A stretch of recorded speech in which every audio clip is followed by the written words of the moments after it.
I say all the time, when you become a know-it-all, you can't be taught anything else. True. You know, and you can't learn. And I'm every day researching stuff. You know, trying to learn this. Why do they think this way?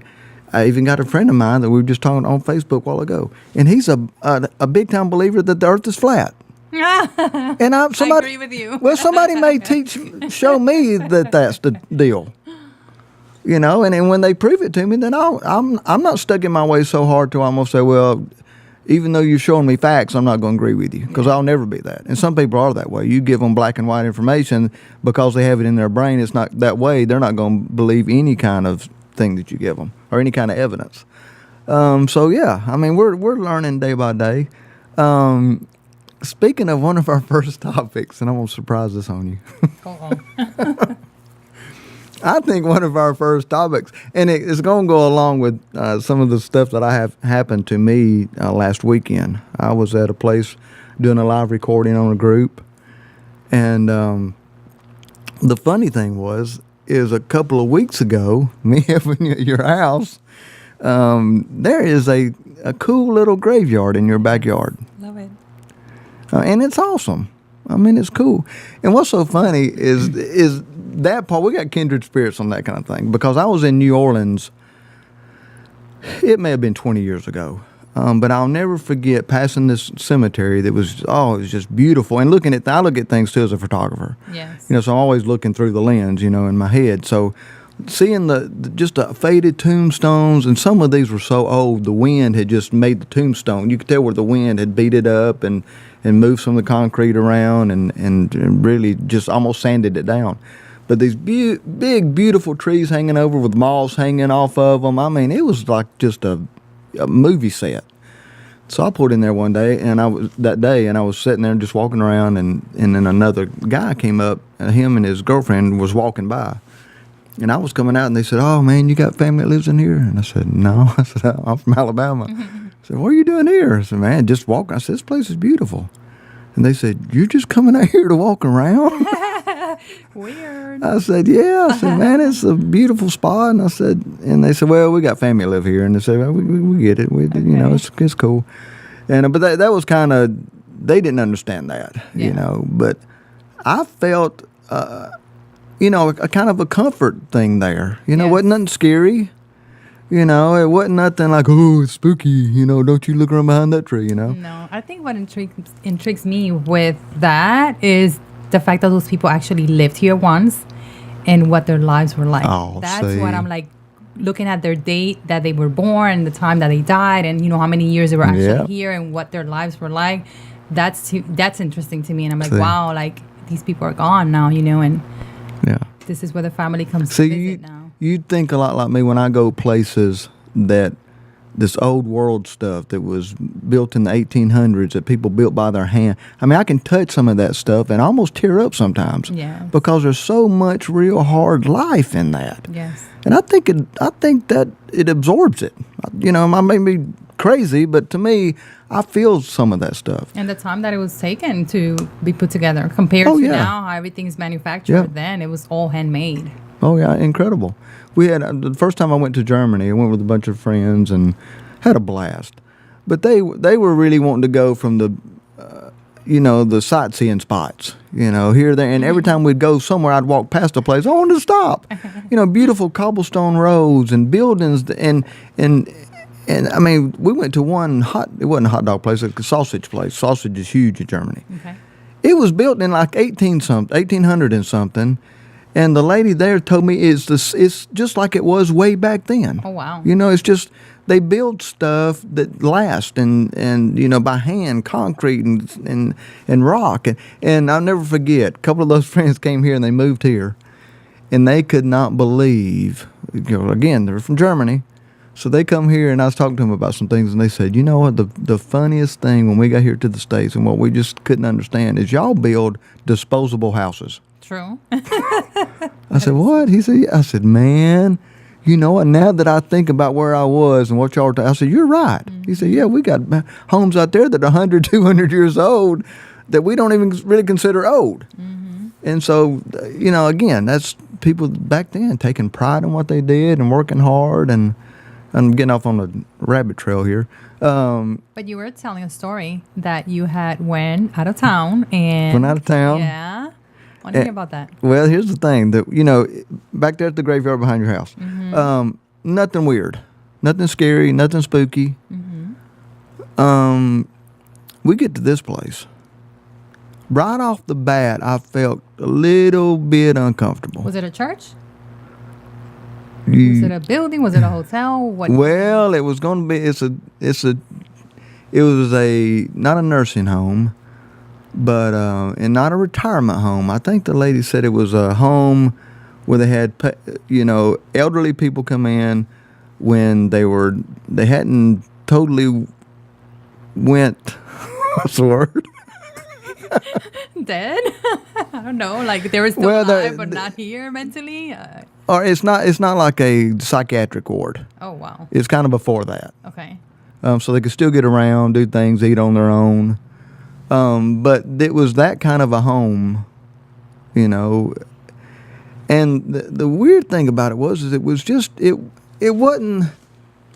wasn't even that part of it that was scary. What they'd done is that part was still, it wasn't, they wasn't using it for business anymore. These people had just got the building to use it, And so, and I'm going to get all kind of hate mail on this. It was just weird. Just weird. Did you bring any spirits back? No, thank goodness. None of them. And then the guy that I was with, he was like, bro, because actually we were supposed to spend the night there. Okay. And it was enough to where, and he came up to me and said, man, what if I got us a motel room to stay in tonight?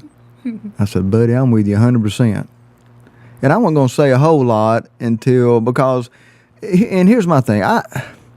Spirits, I believe that they're here, but I don't believe they're, now when one picks up a rock and throws it at me, or knocks down stuff out of me, then I might say, okay, this thing can hurt me. Okay. But I've never been around one that's done that. So you've never had stuff being moved in your house? Been moved that I didn't see it moved, but I knew I didn't put this here. And just like stories I told you about the Belmont, things have been moved.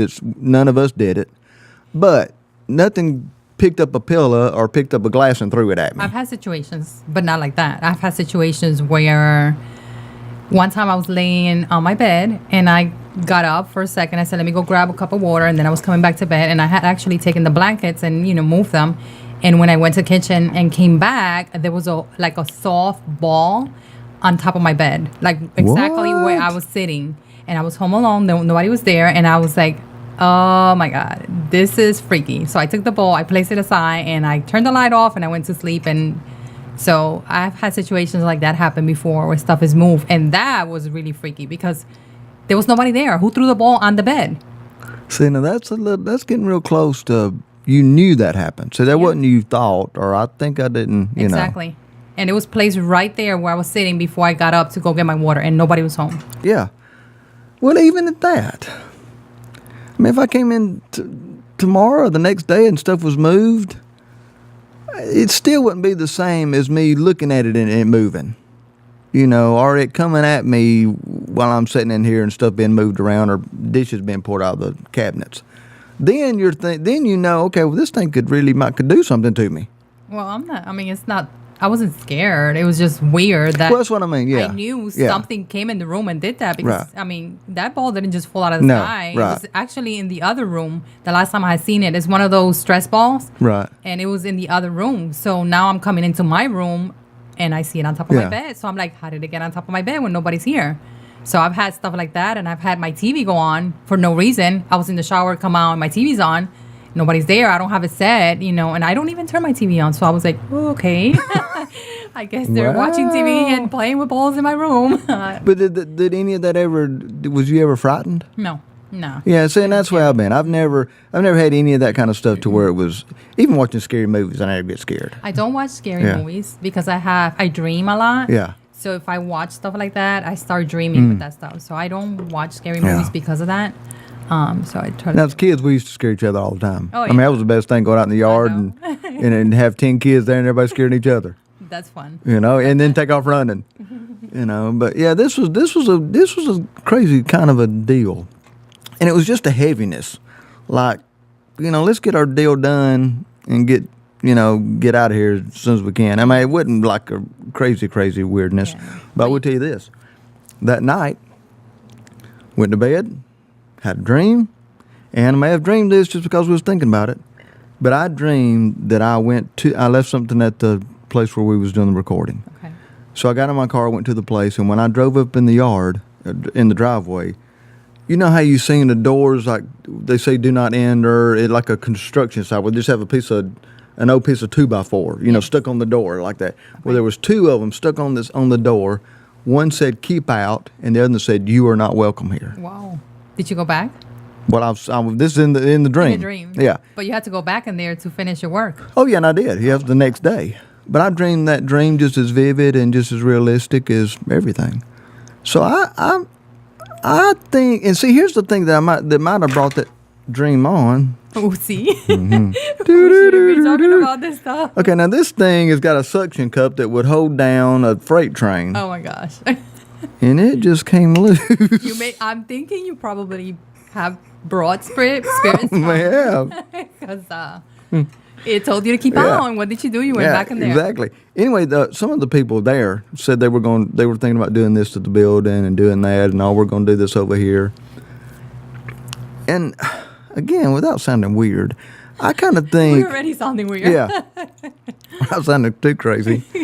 I kind of think I couldn't see to where. Oh man, I'm gonna have people that's gonna say, "Man, you have lost your brains." Let's just say there are old spirits there. Okay. And they just don't want to be bothered. So I could see where they may do things to make you just think, you know what, this is our place. We lived and died here. Y'all ain't gonna change it. Yeah. Just leave us alone. I totally believe in that. I mean, there's movies made of houses that have been haunted, so you just never know what's out there. Well, this was and I've been in places like that people said they were in, went in there and did video work, and again, you're trying to scare everybody, so it's kind of fun. But this place had a real heaviness thing on it, like okay, this is So anyway, that's our spooky story. Any other thing like that happen with you besides I've had stuff like that happen all the time. It's just something I don't think about it because it doesn't scare me. Some people will be freaked out or whatever, but it's just normal to me. I know. Well, I did tell you about the Belmont, which is a house my aunt has. That is freaky, but I would love to go in there and see. Your sister's been in there. I know. Yeah. But yeah, that night I was actually doing some sheetrock work and working upstairs and painting. And it was so loud, the kitchen door closing, and me hearing somebody walking to where it wasn't scary. Because I knew somebody was there. Yes. I thought it was my dad coming in or my brother or somebody. And nobody ever came upstairs. So I'm on the ladder, and I said, I'm up here, y'all. I'm up here. Come upstairs. Nobody ever came upstairs. I go downstairs. The door is still locked from the inside. Nobody was in the building. Whoa. I called my dad. He said, no, son, we ain't been there, and my Aunt Becky and them were out of town. So nobody that would have had a key came into the house. If they had a key, I would have had to have unlocked the door for them to get in. Okay. So, and I didn't even think about that when I was on the ladder because I just didn't. Because again, it was so loud to where I wasn't like, did I hear something? You just felt normal, like somebody was there, came in, and you. So when I told Becky that the next day, even Tisha, her daughter, said, "Oh, you will not believe the stuff we hear in here." Well. And so when Tisha found out I was telling the truth, and then of course people open up to you, then they don't feel like they're the weird one. She's told me that they've heard stuff falling out of the cabinets. Oh and my gosh. Yeah, stuff breaking in the kitchen, and go in there and there's nothing in the floor. Oh. And both of them hear it at the same time. Wow. So yeah, you just don't know. Yeah. And I tell people, again, we're gonna have people who's gonna say things, but we only know what somebody else has taught us. Sure. Very seldom do we search things out on our own and research it ourselves. And now here's our scenario. Mm-hmm. We grow up learning what people tell us. Yeah. Even on the spiritual thing, and about God and religion and all that kind of stuff. People can't tell. Nobody can tell me that there's no such thing as angels and all that kind of stuff. No such thing as the spirit world, because I've been there and I've dealt with it, and I know it for a fact because I don't know if I told you about my car wreck. Yes. Did I tell you about that? Yes. You know, and that's nothing I made up. You know, it was a real deal. My car tumbled over, spun around. I had no seatbelt on. I was 16 years old, and I felt hands come around me and grab around my arms and hold my hands to the steering wheel. So that's something you don't forget about, you know. And if it hadn't been for that, I would have been thrown out the windshield or, you know, broken into 100 pieces and who knows all what. But it was a big enough deal to where when people seen my car, it looked like a Scud missile had hit it. I mean, I busted all my wheels and tires, busted the windshields, busted every single fender on it. It yanked my gas tank, which had a full tank of gas, out from under the car and threw it across the road. Wow. And I didn't have a scar on me, not even a bruise. So you can't tell me that there's not something there. And I know other people that say, well, you know, I don't believe in God and all this and that. And I get it, but it's probably because they hadn't had an experience. That could be. Yeah, you know, and then you get people, too, that was raised so much to the other side to where once they get out on their own, they think, wow, what a bunch of baloney I was fed as a kid. Or now that I see different. But those are things that I learned myself, you know, not he said, she said, not because this part of the Bible says this or not. And that was another thing I learned.